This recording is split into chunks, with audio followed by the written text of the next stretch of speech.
Salve, meus queridos, tudo bem com vocês? Bom, aqui quem está falando é o professor Israel e hoje nós finalmente terminamos as nossas aulas teóricas a respeito de dinâmica e vamos para a nossa resolução de exercícios, né? Novamente, esse vídeo vai ser dividido em duas partes porque o conteúdo por si só ele é grande, a parte de dinâmica onde abrange as leis de Newton, todo o conceito de força, massa, enfim, que a gente trabalha, até a parte da lei de Hooke também, que a gente trabalha com as molas, ela é uma parte bem extensa. Então serão dois vídeos de exercícios onde a gente tenta resolver alguns problemas que estão sendo propostos no nosso livro texto e que eu selecionei alguns deles para uma listinha, né?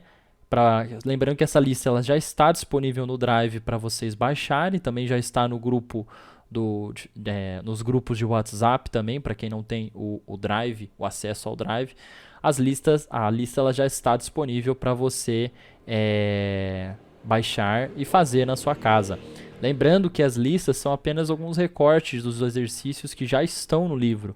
Então, se você fizer a lista e se sentir na necessidade de mais exercícios, eu recomendo que você abra o livro e observe também que há uma grande seleção de exercícios, tem mais de 100 exercícios nesse capítulo em cima dessa temática que a gente está trabalhando, tá bom? E também se você sentir na necessidade de que não está entendendo, né, você está com dificuldade de entender o assunto, a gente tem as videoaulas a respeito desse tema, e se as videoaulas elas não completarem, satisfazerem a sua dúvida, a gente tem eu e os professores estamos em todos os canais de comunicações para atender o maior número de dúvidas possíveis e assim fazer com que você compreenda o exercício e prossiga na matéria, tá bom? A partir disso a gente pode seguir. Pessoal, esse exercício aqui é da UFPR e ele fala o seguinte: os princípios básicos da mecânica foram estabelecidos por Newton e publicados em 1686, sob o título Princípios Matemáticos da Filosofia Natural. E ele fala o seguinte: com base nesses princípios, é correto afirmar que... Vamos lá. Então, o que acontece? A gente tem que verificar todos esses temas aqui, todos esses tópicos, e ver o que é verdadeiro e o que é falso, tá bom? Vamos comigo. A aceleração de um corpo em queda livre depende da massa desse corpo? Não, não depende da massa de um corpo. Ela não vai depender da massa, tanto que isso daí foi até contestado, foi até provado por Galileu, pelo experimento da pena e da grande bola, né? Ele fazia vários experimentos no alto da torre, jogando diversos objetos com massas diferentes, e ele percebeu que os objetos caíam com a ausência do ar, né? Com a ausência dessa resistência do ar, os objetos caíam ao mesmo tempo no chão, então independente da sua massa. Isso daí já foi contestado por Galileu. Então isso daqui, meus queridos, isso daqui é falso. Isso daqui é falso. As forças de ação e reação. As forças de ação e reação, elas são forças de mesmo módulo e estão aplicadas em um mesmo corpo. Ora, isso é verdade, elas são forças de mesmo módulo, mas é errado a gente falar que elas estão sendo aplicadas em um mesmo corpo. Isso daqui é falso. Por quê?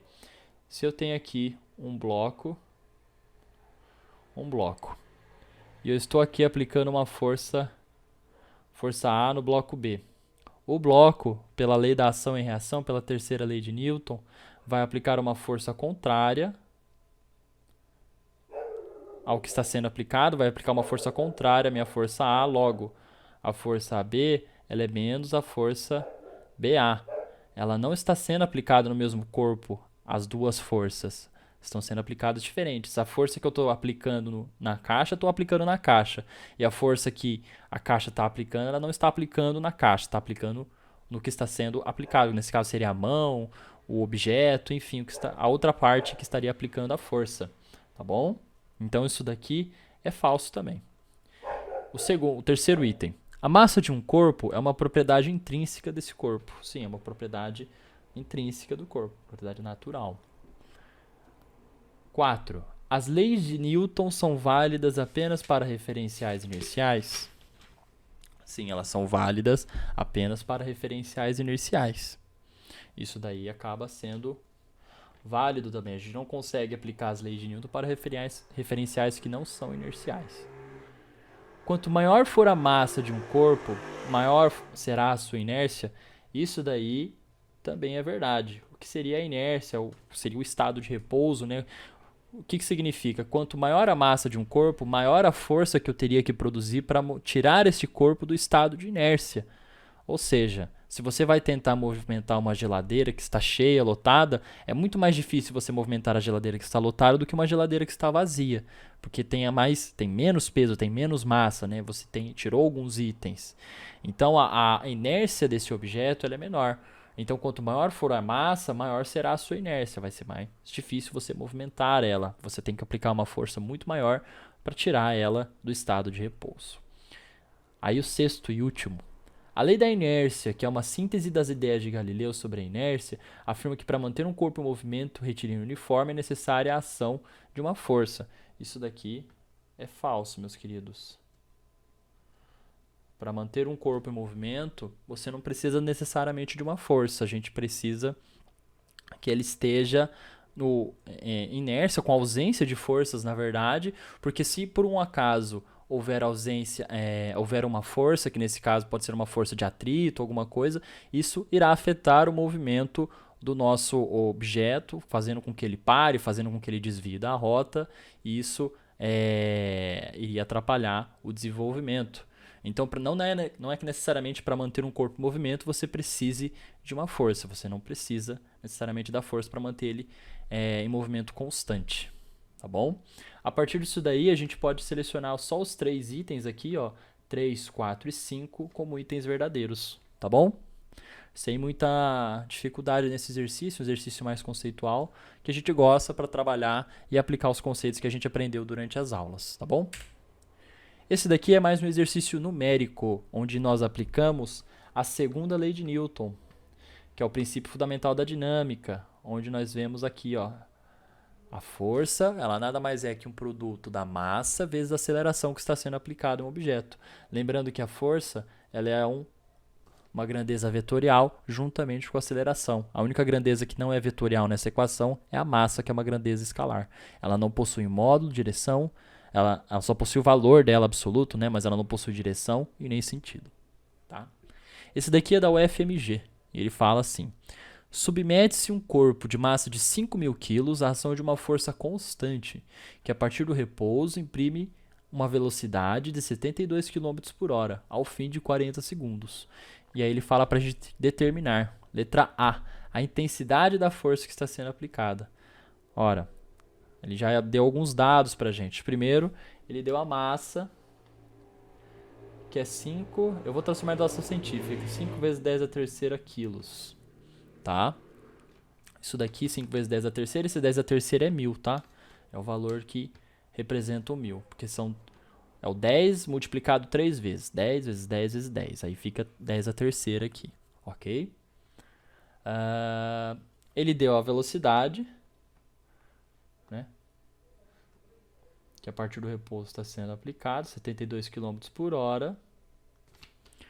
E ele deu um tempo. Esse daqui é um exercício onde você aplica não somente a segunda lei de Newton, mas você trabalha com as equações do movimento que a gente viu lá nas primeiras aulas, onde a gente estava iniciando a nossa conversa sobre mecânica. Então, o que a gente precisa fazer?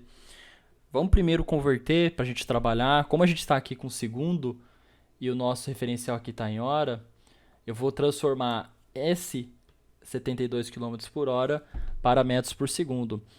Professor, como que eu transformo, como que eu faço essa conversão? Ela é muito simples. Se você quer transformar de quilômetro, vem aqui comigo, ó.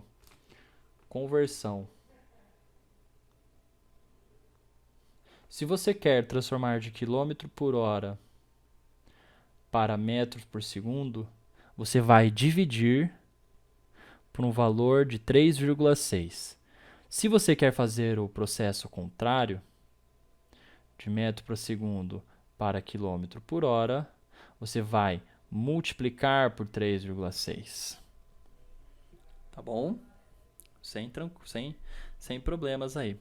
Se a gente pegar esse valor, 72 km por hora, vamos lá, 72 km por hora, e dividir por 3,6, a gente pode trabalhar novamente com notação científica. Se vocês quiserem que eu faça um vídeo sobre notação científica, propriedades, bases, escrevam nos comentários aí ou mandam mensagem para mim que eu faço um vídeo dando as propriedades de notação científica, porque é muito importante a gente trabalhar com isso para a gente resolver alguns cálculos que envolvam números quebrados ou números abaixo de zero, assim, na casa da casa das frações, tá bom? Então, isso daqui é a mesma coisa que 72 dividido por 36 vezes 10 a menos 1.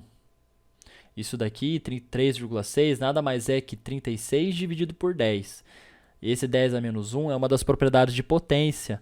Se você não lembra as propriedades de potência, foi uma das primeiras aulas que eu postei aqui, umas aulas da playlist de revisão, ela está no canal também, é interessante você revisar, porque a notação científica utiliza bastante as propriedades de potência, tá bom?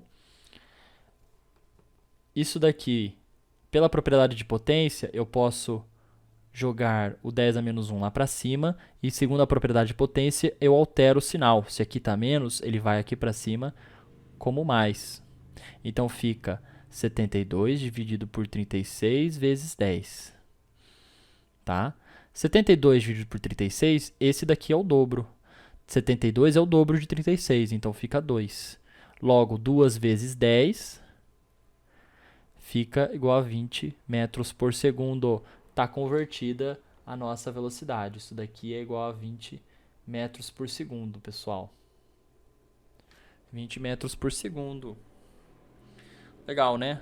Tranquilo, sem muita dificuldade. Qual que é a força que está sendo a intensidade da força, né? Primeiro a gente vai ter que descobrir qual que é a aceleração que está sendo, que foi provocada, que foi trabalhada durante esse percurso, né? Que ocorreu nesse percurso. Eu vou colocar uma outra, eu vou apagar essa parte aqui. Se você pegou esse raciocínio, eu vou apagar, qualquer coisa você pausa o vídeo, tá bom? Vamos lá. Pegando aqui, tô apagando.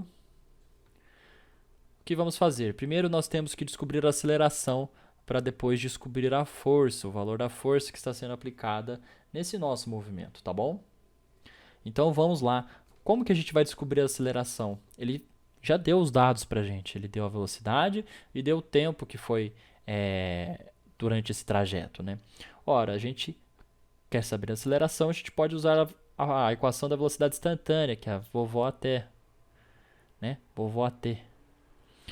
Onde a velocidade inicial ela é zero, a velocidade final ele é os nossos 20 metros por segundo, a aceleração que a gente quer descobrir e o tempo é 40 segundos.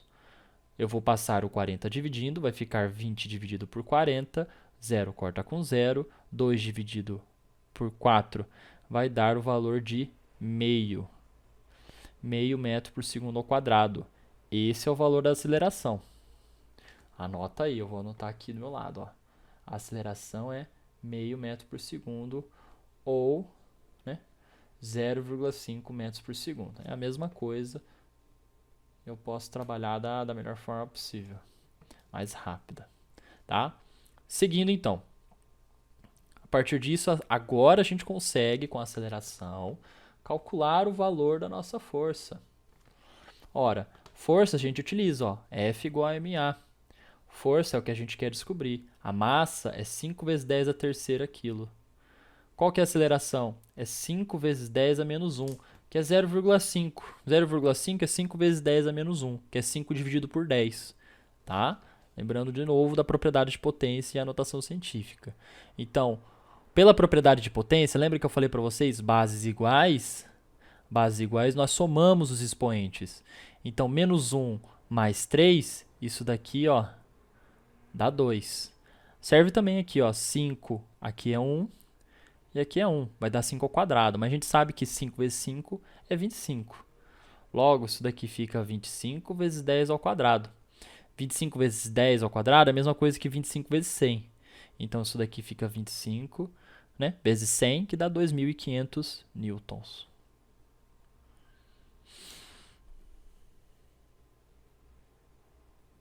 Certo? Essa é a nossa letra A. Agora, como que a gente descobre o espaço percorrido durante todo esse trajeto? Ora, pessoal, de novo é um exercício de cinemática. a gente utiliza aquela equaçãozinha do sorvete, do sorvetão, na verdade, porque tem a presença da aceleração. Vamos aqui, ó, anotar. Vamos lá. Se você não lembra os conceitos de cinemática, nós temos a nossa playlist de cinemática no canal. É só você dar uma procuradinha lá, ou se não, entre em contato com a gente que a gente faz um plantão e conversa sobre, tá bom? Vamos lá. ΔS é igual... Eu já estou fazendo uma manipulação aqui. A equação original é essa, tá? S igual a S0 mais V0t mais meio de AT quadrado. Essa é a equação original. Se eu passar o S0 para o outro lado, fica ΔS, porque fica S menos S0. Espaço final menos inicial. Isso daqui é a variação de espaço. V0 é zero, então a gente não precisa trabalhar com ele aqui. Então vai ficar meio de AT quadrado. ΔS é igual a meio, que multiplica meio. Ó, por que eu trabalhei agora aqui? Eu posso variar, porque é o mesmo valor. Tanto esse meio quanto esse meio eu posso trabalhar aqui sem nenhum problema. Vezes t ao quadrado. O t é 40, ele está ao quadrado. Isso daqui é 1/4. 40 ao quadrado não é a mesma coisa que 40 vezes 40? É, não é? Isso daqui eu posso cortar, ó, eu posso dividir 4, 40 é a mesma coisa que 4 vezes 10. 4 vezes 10, né, eu posso cortar aqui, no caso, e vai ficar só 10. Então vai ficar 10 vezes 40. 10 vezes 40 é 400. Então o nosso espaço é de 400 metros. Certo? Tranquilo. 2 exercicinhos aí que pega alguns conceitos, dá para você fazer facinho e a gente está fazendo aqui de maneira mais lenta, então os vídeos tendem a ser maiores, tá, pessoal? Por conta de eu estar fazendo todo o passo a passo aqui para vocês irem revisando todos os pontos e não se perderem durante o equacionamento, tá bom? Vamos para o próximo, esse daqui já é mais teórico também. E aí ele fala o seguinte...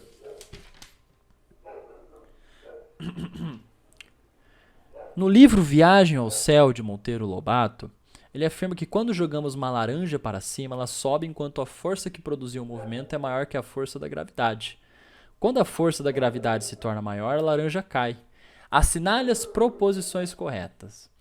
Realmente, na subida, após ser lançada pela mão de alguém, haverá uma força maior do que o peso para cima, de modo a conduzir a laranja até a altura máxima.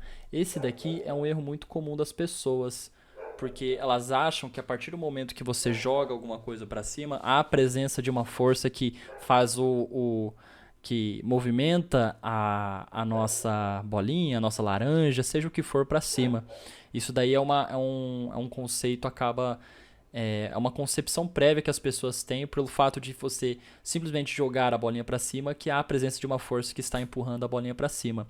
Isso não é uma verdade. Quando você joga a bolinha para cima, você vai ter a aceleração da gravidade, que estará contra, né? E vai ter a velocidade da bolinha, que por conta da aceleração da gravidade está afetando o movimento de maneira contrária, né? Você está subindo e a gravidade está descendo, está tendo a inversão, ela vai desacelerando a sua bolinha que está sendo jogada ali com uma certa velocidade. A partir disso daí, quando a bolinha perde totalmente a sua velocidade, que a aceleração vai desacelerando ela muda em movimento e aí começa a cair de maneira acelerada por conta da aceleração, mas sem a presença de uma força que a empurre para cima. Tá bom? 2. Quando a laranja atinge sua altura máxima, a velocidade é nula e todas as forças também se anulam. Isso daqui é falso, porque há a força-peso que está sendo que atraindo a bolinha para o chão novamente, que estará atraindo, ela está presente em todo o movimento que está sendo realizado ali. As forças elas não se anulam. Tá? 4. Supondo nula a resistência do ar, após a laranja ser lançada para cima, somente a força-peso atuará sobre ela. Isso daqui é uma verdade. Isso é verdade.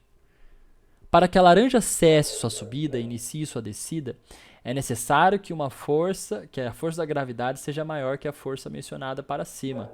Isso daqui é falso. O que vai acontecer é que a aceleração ela vai começar, entre aspas, a frear, né? Vai diminuir a velocidade da nossa bolinha para cima, até que ela cesse, né? Ela zere a velocidade, ela chegue à altura máxima, e aí ocorra a inversão do movimento, que ela vai começar a cair. E aí ela vai acelerar novamente. É falso, então. Supondo nula a resistência do ar, a aceleração da laranja independe da sua massa. Esse daqui é outro conceito que também é verdade, e a gente já viu até no primeiro exercício que a gente trabalhou aqui. Logo, fazendo a soma de todas as partes positivas das proposições que são corretas, 4 mais 16 dá o valor de 20. Tá bom? É isso daí. Esse exercício ele é da Faculdade de Engenharia de São Paulo. Ele fala assim: um plano inclinado tem 1,8 metros de altura e 3 metros de comprimento. E um bloco de peso P igual a 100 newtons é mantido parado sobre os planos sob um obstáculo fixo. Aí ele fala para a gente calcular e tem todas essas questões aqui para calcular. Meus queridos, esse exercício ele é uma questão típica que aparece nos vestibulares relacionados a um tema que também aborda o conceito de força, vai abordar mais para frente atrito e muitos outros aspectos relacionados às leis de Newton, que contemplam as leis de Newton, que é o plano inclinado. O que é o plano inclinado? Eu vou colocar um exemplo esquemático aqui que mostra bem como que é esse exercício. Um plano inclinado nada mais é do que um objeto que está sendo, né, geralmente ele está sendo empurrado ou está deslizando de acordo com a força da gravidade, né, com a ausência às vezes do atrito, né, ou o atrito aqui é quase nulo para ele continuar descendo, né, para ele continuar se movimentando. Então a gente tem aqui um objeto que está descendo, que está sendo deslizado. E nós temos aqui a composição de todas as forças que nós já estudamos em cima desse objeto. E não só a composição, nós temos a composição dessa força, como também temos a decomposição delas. Lembra que nós já estudamos isso em vetores? A gente já estudou decomposição de vetores, que a gente tem que trabalhar com o sistema, né, um sistema onde nós orientamos as nossas trajetórias, tanto para x quanto para y. E aqui nós temos também. Aqui nesse caso, o que vai acontecer nesse exercício? Nós temos a nosso objeto, lembrando que esse desenho aqui ele é um desenho representativo, mas ele serve um pouco para mostrar sobre esse exercício que é interessante. A gente tem um plano inclinado, que nesse caso, a altura dele aqui, ó, essa altura que ele fala é 1,8. E essa base, esse comprimento aqui, ó, ele fala que vale 3 metros. Logo, a gente tem um triângulo retângulo, onde nós temos os valores da hipotenusa, que é igual a 3 metros, e nós temos o valor de um dos catetos, que é 1,8. Legal, né? Quando nós fazemos Pitágoras, h² é igual a c² mais c², que é o quadrado das hipotenusas, soma dos quadrados das hipotenusas. Nós temos o seguinte, nós temos 3² é igual a 1,8² mais c². Quando nós fazemos a manipulação aqui, nós descobrimos que esse c é aproximadamente 2,4 metros. 2,4 metros. Tá? O que eu fiz? Elevei eles aqui ao quadrado, esses dois membros aqui ao quadrado, joguei para o outro lado lá e tirei a raiz aqui, eu só pulei uma fase, tá bom? Então a gente sabe que esse comprimento da nossa base aqui é 2,4 metros. A partir disso, nós podemos trabalhar com a parte do exercício em si, onde ele nos fornece os dados e a gente tem que trabalhar com esses dados. Vamos lá. A primeira pergunta que ele faz é: a força exercida sobre o bloco, pelo bloco sobre o plano. Pessoal, a gente não pode esquecer que existe um obstáculo aqui, ó. No exercício ele fala que tem um obstáculo. Eu vou colocar aqui um obstáculo, onde esse obstáculo também faz uma força, que é a força da terceira lei de Newton, a lei da ação e reação, faz uma força no nosso objeto. E ele fala que o objeto está em repouso. Vamos lá, vamos trabalhar agora por partes. Qual que é a força exercida pelo bloco sobre o plano? Quando a gente analisa esse desenho, a gente tem que fazer um esquema chamado diagrama do corpo livre. O que seria o diagrama do corpo livre? É onde você coloca o seu desenho de maneira mais limpa, num outro lugar, somente o objeto, e desenha todas as forças que estão presentes nele. Se eu retirar aqui esse nosso desenho, quais são as forças que estão presentes nele? Ora, nós temos a força peso, que puxa o nosso objeto, né, que atrai o nosso objeto para o centro da Terra. Vocês podem perceber que ela está reta aqui, então está direcionada para o centro da Terra. E nós temos a força normal, que ela está acima do objeto, porque é a força que a superfície faz contra o objeto, em resposta à força peso também. Tá? Só que essa força peso, ela está em um ângulo diferente da nossa força normal. E a gente precisa decompor ela nas componentes relacionadas tanto em x quanto em y, para a gente fazer a somatória das forças que compõem esse nosso objeto, para verificar os valores dessas forças. Logo, se a gente falar logo de cara que a força exercida pelo bloco sobre o plano é só o peso dele, que é de 100 newtons, a gente está falando uma inverdade, porque se nós estivéssemos em um plano, uma superfície totalmente plana, onde a força normal é igual à força peso, se ele estivesse em repouso, aí sim nós poderíamos falar que esses 100 newtons é o valor da força exercida pelo bloco sobre o plano. Mas como ele está em uma angulação, ele está em um plano inclinado, o valor dessa força que o bloco exerce sobre o plano, ela acaba sendo diferente. Ok? Então nós temos que trabalhar com essas relações tanto trigonométricas, por isso que eu falei que é interessante vocês trabalharem isso, quanto a parte da física, né? A partir disso, nós temos aqui, ó, quando nós temos esse tipo de plano inclinado, nós temos esse ângulo aqui. Esse ângulo, por relações da geometria, a gente pode falar que é o mesmo ângulo que está aqui e o mesmo ângulo que está aqui também. Esse θ vale para todos esses pontos que eu marquei aqui. Utilizando nessa parte aqui, a gente pode trabalhar da seguinte maneira. A gente vai trabalhar muito com as relações de seno, cosseno e tangente. Quando a gente pega o nosso valor aqui, ó, a força exercida pelo bloco sobre o plano. Ora, a força exercida do bloco no plano é essa força aqui, é o P de Y. É o P de Y.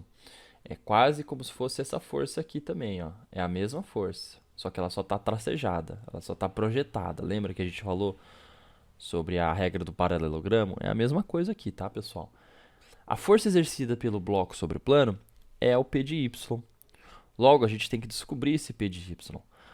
A gente não precisa necessariamente trabalhar com ângulo, mas sim com as relações de seno, cosseno e tangente. Quem que está sempre adjacente ao ângulo? É cosseno. Então, na nossa letra a gente vai achar o cosseno desse ângulo, alfa ou θ aqui, eu vou colocar θ. Quem que é cosseno? É o cateto adjacente pela hipotenusa. Quem que é a hipotenusa e quem que é o cateto adjacente? Olha lá, cateto adjacente é o P de Y. Quem que é a hipotenusa? É o nosso peso. Tá? E isso é igual ao cosseno. Agora, trabalhando com os valores aqui desse ângulo, né? Onde nós trabalhamos com esse triângulo aqui. Esse grande triângulo aqui, onde nós também podemos trabalhar com a relação de seno, cosseno e tangente. Ora, a gente tem que o cosseno desse ângulo aqui, né, cateto adjacente por hipotenusa, então seria 2,4 pela hipotenusa, dividido por 3. Deu para entender? Eu trabalhei de novo com relação de cosseno. Cosseno é cateto adjacente por hipotenusa, que é esse primeiro ângulo aqui. Mas eu posso também trabalhar com esse triângulo externo e utilizar esses meus dados de catetos também. Então eu faço essa relação aqui. Tá? A partir disso, eu posso substituir os meus dados. Fica PY sobre 100, que é 2,4 dividido por 3. 100 eu posso multiplicar aqui, ó. 100, quando eu multiplico um valor muito grande na casa do 10, com expoente 10, e eu tenho um número com vírgula, se eu tenho, por exemplo, 100, 1000, eu vou observar o número de zeros que eu tenho aqui, e o número que eu estou multiplicando, se ele é um número quebrado, né, 2,4, enfim, eu posso eliminar essa vírgula de acordo com o número de zeros que eu tenho aqui. Então, se eu tenho 2 zeros aqui, eu posso eliminar 2 fatores aqui. 2 números depois da vírgula. Logo, essa vírgula vai embora se eu passo para multiplicar aqui. Eu vou deixar o 3 aqui, vou manter aqui. Então, eu tenho PY é igual a 240 por 3, e isso é igual ao valor de 60 newtons. Essa é a resposta do... Percebam que a força ela modificou, ela variou, ela ficou diferente. Percebam que como que o ângulo afeta bastante isso. Legal. Anotem aí, caso precisem. Pause o vídeo. Vamos lá. Agora a letra B. A letra B é a força exercida pelo bloco sobre o obstáculo. Ora, vai ser o mesmo processo, só que lembrando que o obstáculo está aonde? Está no eixo X. Se ele está no eixo X, a gente tem que só trabalhar com o P de X. P de X quem é relacionado a esse ângulo aqui? É o cateto oposto. Cateto oposto por hipotenusa é seno. Seno de θ. Cateto oposto, por hipotenusa. A partir disso eu vou fazer a mesma coisa, ó. P de X sobre P. P de X é meu cateto oposto e P é meu cateto, é minha hipotenusa. E eu vou fazer a mesma coisa que eu fiz no outro exercício. E trabalhar com os dados do meu outro triângulo aqui, porque o ângulo é o mesmo. Então eu tenho cateto oposto, que é 1,8, por hipotenusa, que é 3. Logo, eu tenho que meu P de X é igual a 100, 1,8 por 3. Vou fazer a mesma coisa. Isso daqui fica 180 por 3. Oi, pessoal, desculpa. Aqui eu fiz um erro. 240 dividido por 3 é 80, tá? Perdão. 80. Tá? Desculpa. Acabou sendo um erro. 180 por 3, isso dá 60 newtons. Essa parte aqui dá 60 newtons. Então, corrijam aí. Desculpa, acabou sendo um erro meu. Tá? Essa é a parte B. Agora, qual que vai ser a aceleração adquirida pelo bloco após que seja retirado o obstáculo? Pessoal, a gente não pode esquecer que a aceleração ela está na mesma direção que a força-peso. Logo, sendo a aceleração da gravidade, ela tem que ser decomposta também. A aceleração nada mais é que essa força-peso aqui. Então, se ela tem que ser decomposta, ela vai ter uma componente em y e uma em x.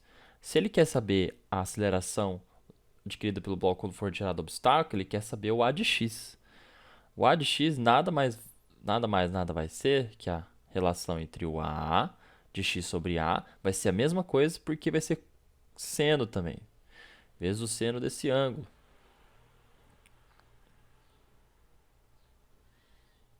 Tá? Deu uma clareada assim. Então, se eu tenho aqui, de novo,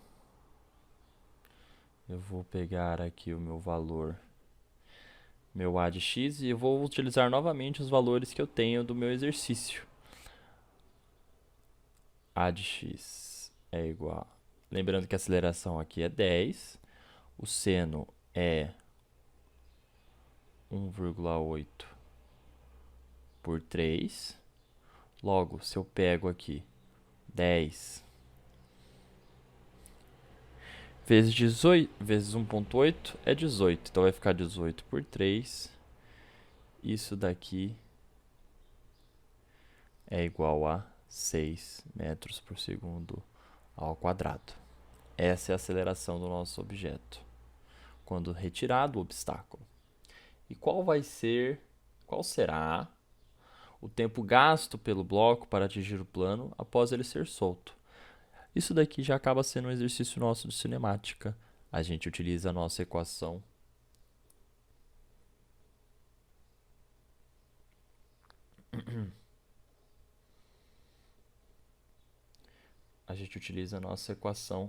da cinemática, onde nós temos o comprimento, que é 3 metros, o valor do espaço, né?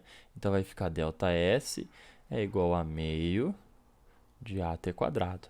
Lembrando que a velocidade inicial é 0, e esse ΔS nada mais é que S menos S0, tá, pessoal? Eu só simplifiquei a nossa conta já aqui, tá bom?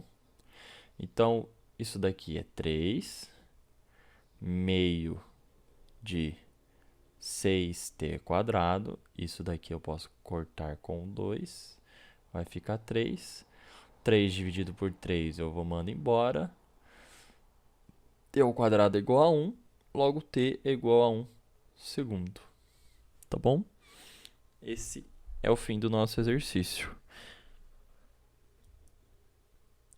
Pessoal, eu espero que vocês tenham gostado desse nosso exercício. Os vídeos de exercício, eles realmente são longos. Se a gente quiser trabalhar da melhor maneira possível, a gente tem que trabalhar com eles sendo mais longos para explicar todos os pontos e detalhes para vocês, tá bom? Semana que vem tem mais um vídeo de exercícios. Tentem fazer a lista, entrem em contato comigo e com os outros professores, caso não consigam, tenham mais afinidade com eles. E a gente está aqui para sempre tirar suas dúvidas, tá bom? Abraço, tchau.